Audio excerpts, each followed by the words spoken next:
রাজধানীর বনানী থানার মামলায় ব্র্যাক বিশ্ববিদ্যালয়ের সাবেক শিক্ষক আসিফ মাহতাবের 6 দিনের রিমান্ড মঞ্জুর করেছেন আদালত। একই অভিযোগে জাবি শিক্ষার্থী আরিফ সোহেলকেও 6 দিনের রিমান্ড মঞ্জুর করা হয়।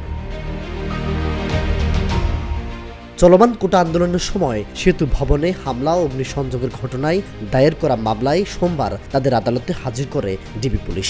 এরপর মামলার সুষ্ঠু তদন্তের স্বার্থে তাদেরকে 10 দিনের রিমান্ডে নিতে আবেদন করেন মামলা তদন্ত কর্মকর্তা ডিবির পরিদর্শক আবু সাইদ মিয়া। শুনানি শেষে ঢাকার মেট্রোপলিটন ম্যাজিস্ট্রেট মোহাম্মদ মইনুল ইসলামের আদালত তাদের 6 দিনের রিমান্ড মঞ্জুর করেন।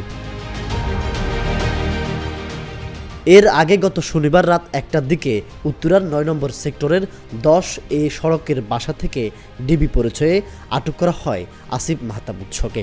মামলার অভিযোগ থেকে জানা যায়, গত 18 জুলাই সেতু ভবনে চলমান কোটা সংস্কার আন্দোলনে অজ্ঞাতনামা 250 থেকে 300 জন আসামি অফিসের মূল ফটক ভেঙে অনধিকার প্রবেশ করে সামনে রক্ষিত jeep, car, bus, minibus, microbus, pickup, motorcycle, নিরাপত্তা ভবন, CC camera, parking shed, canteen, গাড়ি চালকের কক্ষ, Ansar shed, Mujib corner, generator কক্ষ সহ মূল ভবন ভাঙচুর এবং অগ্নিসংযোগ ঘটান।